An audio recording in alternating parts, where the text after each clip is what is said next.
Aksi saling balas serangan udara Israel dan pejuang Hamas telah memakan banyak korban sipil. Serangan udara Israel di bagian barat kota Gaza Sabtu pagi mencatatkan jumlah kematian tertinggi dalam satu kali serangan. Dilaporkan 10 warga Palestina meninggal dunia dalam serangan udara kali ini.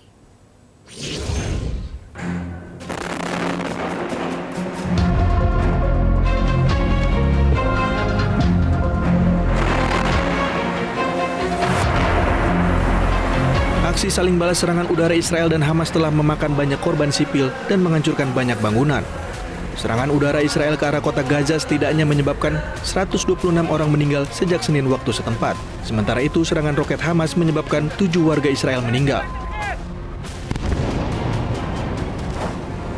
Ledakan akibat serangan udara militer Israel kembali terjadi di kota Gaza pada Sabtu pagi.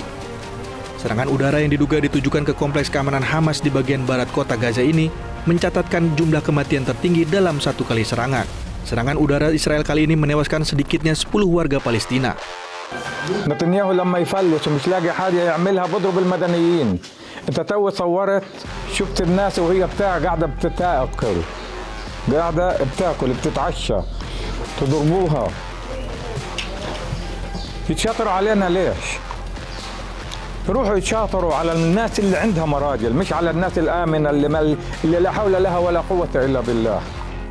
Serangan udara Israel juga menyebabkan setidaknya 31 anak-anak meninggal. Anak-anak yang tinggal di kota Gaza pun mengaku takut setiap mendengar bunyi ledakan. لما أصفوا إحنا هربنا على درسيد بعدين أصفوا درسيد وهربنا على المدارس. طلعوا غاز عم بيقتل مش عارفين إحنا شو هو بس طلعوه وخنقنا وخنق أطفالنا صغيرين.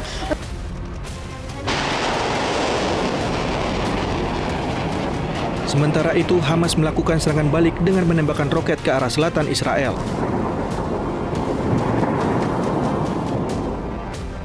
Militer Israel melaporkan hingga saat ini kelompok militan Hamas setidaknya telah menembakkan 2.000 roket ke wilayah Israel. Namun, sebagian besar roket tersebut berhasil dicegat oleh sistem pertahanan Israel yang dikenal sebagai kubah besi. Sistem ini disebut memiliki tingkat 90% menghancurkan roket-roket musuh di udara.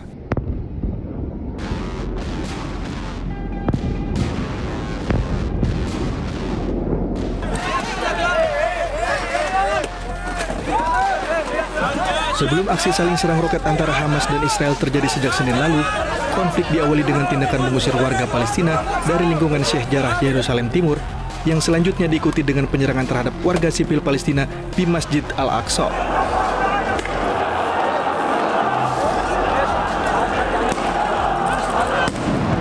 Peristiwa ini pun turut dikecam oleh pemerintah Indonesia.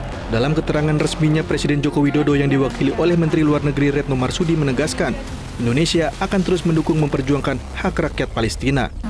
Bapak Presiden juga menyampaikan bahwa Indonesia mengutuk tindakan tersebut dan mendesak Dewan Keamanan PBB untuk mengambil langkah nyata terhadap pelanggaran yang terus dilakukan oleh Israel. Indonesia akan terus mendukung perjuangan rakyat Palestina.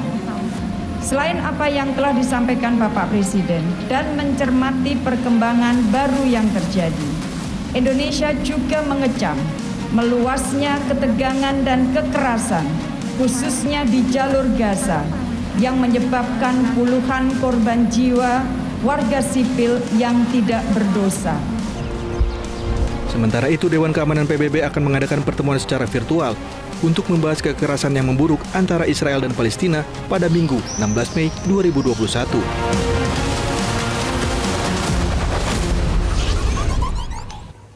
Apa upaya politik yang bisa dilakukan Indonesia untuk meredakan konflik antara Palestina dan Israel di jalur Gaza? Kita sudah terhubung dengan pengamat Timur Tengah, Hasibullah Sastrawi. Selamat sore, Mas Hasibullah. Minal aidin wal faizin, mohon maaf lahir dan batin. Selamat sore, Mbak, dan mohon maaf lahir dan batin juga. Baik, Mas Hasibullah, menurut analisa Anda, apa sebetulnya yang membuat eskalasi konflik antara Palestina dan Israel kali ini? Ya, kalau pertanyaannya tentang apa yang membuat eskalasi ini meningkat, menurut saya perkembangan politik di kedua belah pihak. Jadi sekarang ini yang jarang diberitakan bahwa baik di Palestina maupun di Israel itu sama-sama menghadapi krisis politik yang luar biasa. Di Israel kita lihat bahwa belum ada pemenang yang mayoritas untuk membentuk pemerintahan. Dan ini sudah pemilu yang keempat dalam beberapa tahun terakhir. Sementara di Palestina kita juga tahu awalnya Palestina ini akan segera melakukan sebuah pemilu yang bersejarah, dimulai dari pemilihan parlemen dan kemudian presiden. Tapi lagi-lagi kemudian perkembangan politik yang ada dan ditunda. Oleh karena itu saya ingin mengatakan dalam situasi seperti ini, perkembangan politik seperti ini, maka sebenarnya serang menyerang seperti ini, baik langsung atau tidak, ada kaitan dengan situasi politik yang terjadi.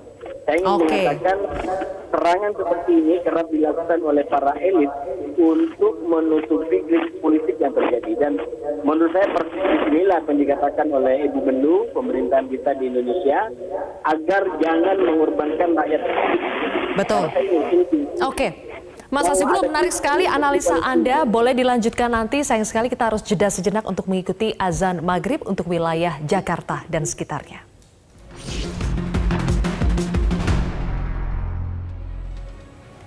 Baik, pemirsa, kembali bersama kami di Prime Time News, masih bersama dengan pengamat Timur Tengah Hasibullah Sastrawi. Mas Hasibullah, tadi Anda katakan bahwa penyebab dari aksi saling serang antara Palestina dan Israel salah satunya adalah karena situasi politik yang terjadi di masing-masing negara, terutama untuk menghadapi pemilu kali ini. Tapi kita tahu bahwa keduanya ini telah membuat korban berjatuhan, terutama di Palestina. Sudah ada 120 lebih korban yang berjatuhan di Palestina. Tapi kenapa aksi antara pejuang Hamas dan juga militer Israel ini terus berlanjut meski korban warga sipil sudah mencapai ratusan? Ya, saya ingin menegaskan yang tadi dulu Mbak Zilvia. Jadi kalau kita menggunakan analisa luar panggung dan yang di balik panggung, maka yang saya katakan tadi adalah analisa di balik panggung. Ya. Karena tidak terlalu eksplisit disampaikan oleh banyak orang. Lalu apa yang di depan panggungnya? Yang di depan panggung adalah provokasi, aksi-aksi provokasi seperti warga Palestina yang diusir, lalu kemudian provokasi di rumah ibadah di di Al-Quds gitu ya. Dan itu yang banyak disampaikan gitu, banyak diberitakan. Sekali lagi ini adalah analisa di depan layar. Tapi di balik layar banyak hal, salah satunya yang saya sampaikan adalah soal situasi politik di kedua belah pihak yang sama-sama cukup tidak menentu ya. Baik di Israel maupun di Palestina. Nah, oleh karena itu kalau kita gabungkan dua faktor ini di luar panggung dan di balik panggung, maka kita akan melihat bahwa sebenarnya apa yang terjadi dalam beberapa hari terakhir ini adalah pengorbanan atau aksi yang mengorbankan rakyat sipil yang disampaikan oleh Mbak Silvia tadi. Karena deadlock politik ataupun upaya-upaya untuk mencapai kompromi politik atau kesepakatan baik di internal Palestina, karena di Palestina juga tidak ringan persoalannya. Penundaan pemilu yang sudah hampir jadi itu luar biasa. Betul. Dan itu salah satunya adalah Hamas, salah satu pihak yang digadang-gadang bisa memenangkan pemilu. Dan Hamas adalah salah satu pihak yang mendukung pemilu itu. Dan dia tidak setuju atas penundaan pemilu itu. Nah, sementara di sisi supaya masyarakat lebih mengerti lagi, apa sebetulnya keuntungan, benefitnya dengan adanya peperangan antara pejuang Hamas dengan militer Israel ini untuk situasi politik di masing-masing negara? Ya, tentu kalau bagi Israel ini banyak hal yang bisa didapatkan ya. Saya selalu sampaikan banyak hal. Yang pertama, saya melihat Israel ini sedang memainkan politik anak nakal bagi Amerika Serikat. Kenapa saya katakan politik anak nakal? Karena Israel pada zaman Trump itu dimanja luar biasa, tanpa mengeluarkan peluru. Nah, tiba-tiba Biden menang dan dia mengubah itu. Palestina diberikan dukungan lebih kuat. Yang awalnya di era Trump dukungan ke Palestina di stop. Nah, kemudian di era Biden sekarang ini diberikan. Nah, Israel di Amerika kembali agak tidak mulus seperti di zamannya Trump.